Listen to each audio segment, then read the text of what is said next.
I was born in Miami, Florida, and I had my mother and my father both in my life.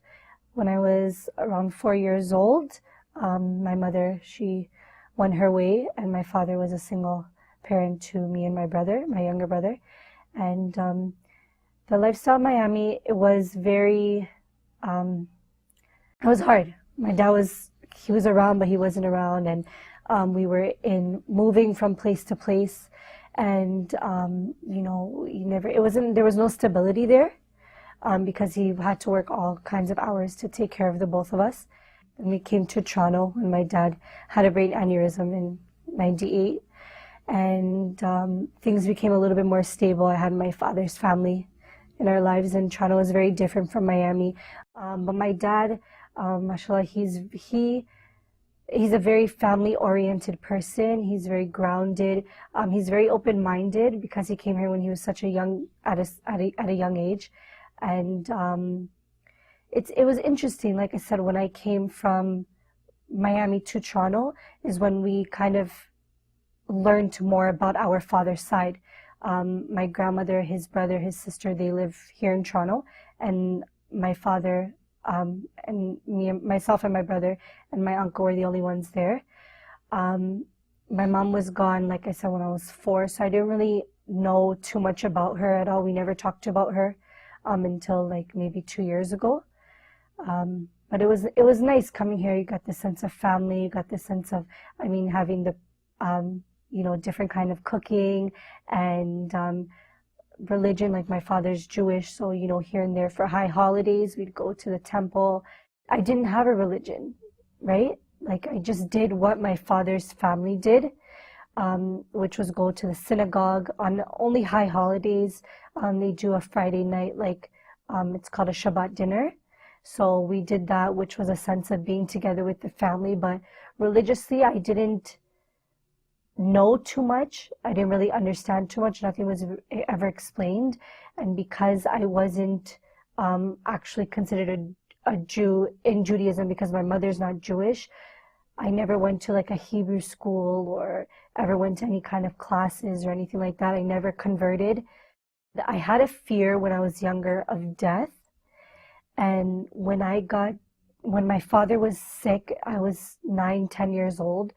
I would ask some kind of questions, but I didn't know. I believed that there was something, that I had to make myself believe that there was something, that he wasn't just going to be put in a hole and the world was going to continue on. But when I was in high school, I would have like kind of nightmares of death and stuff like this. So I actually signed myself up at a program called NCSY, and it's basically Torah classes on Thursday, and you learn about Judaism. And I went there, and I thought I needed some stability in my life too, that would give me some kind of guidance. When I was in Florida, going back and forth, I dropped out of high school. I was just hanging out, doing all kinds of, crazy things, experimenting with my life. And I came back to Toronto, and I decided I really I needed a change. I needed something with some kind of morals and values in my life that I didn't have prior to that. My dad was very lenient on a lot of things, and I got away with whatever. And I felt like, I know at 17 years old, I grew up, and I looked for something to have there to fall back on.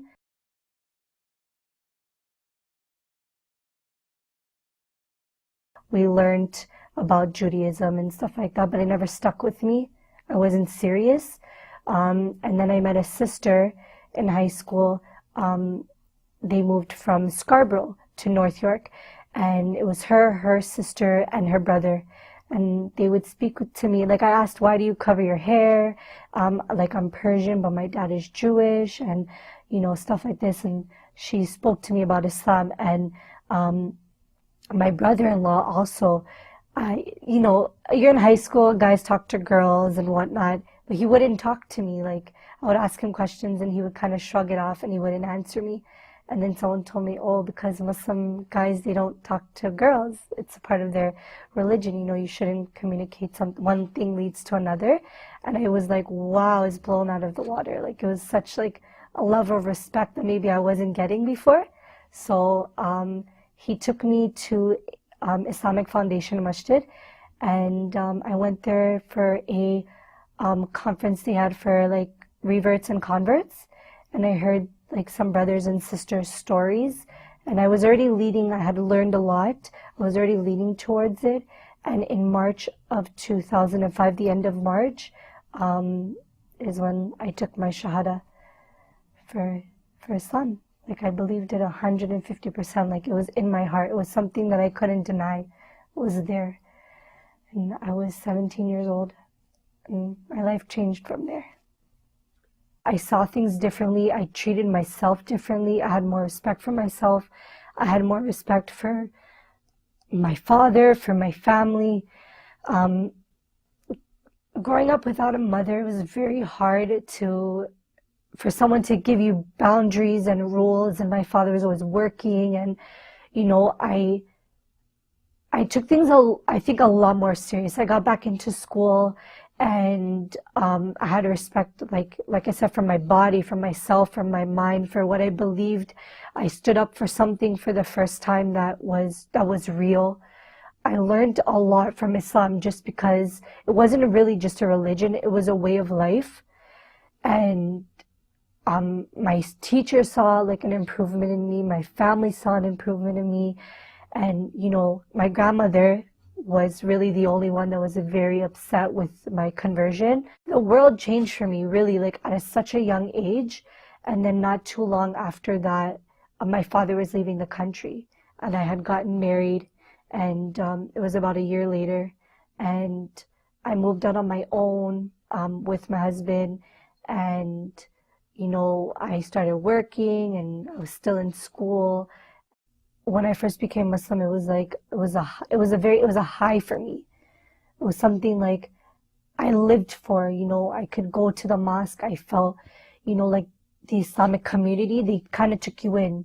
So when my family wasn't there for me, I knew I could go to the mosque, and I had this sisterhood.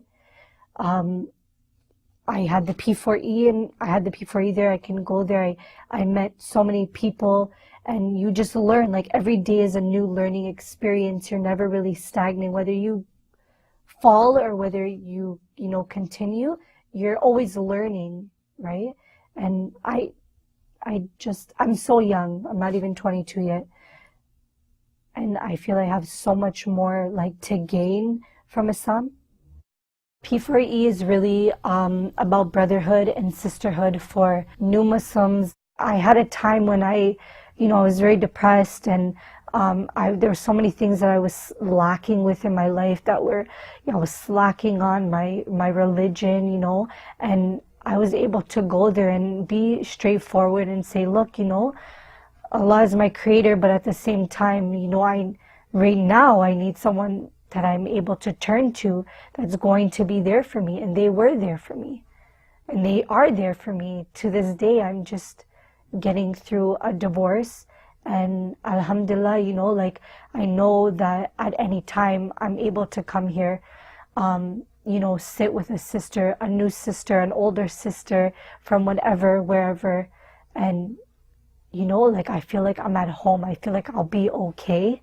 I'm able to move on, go, look to the future.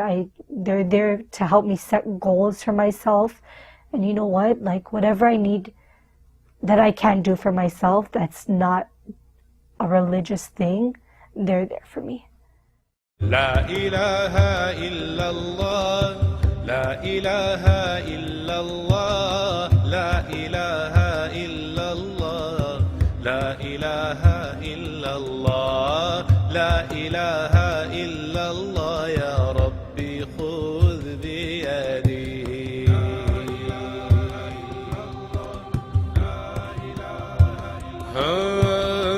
لا إله إلا الله لا إله إلا الله لا إله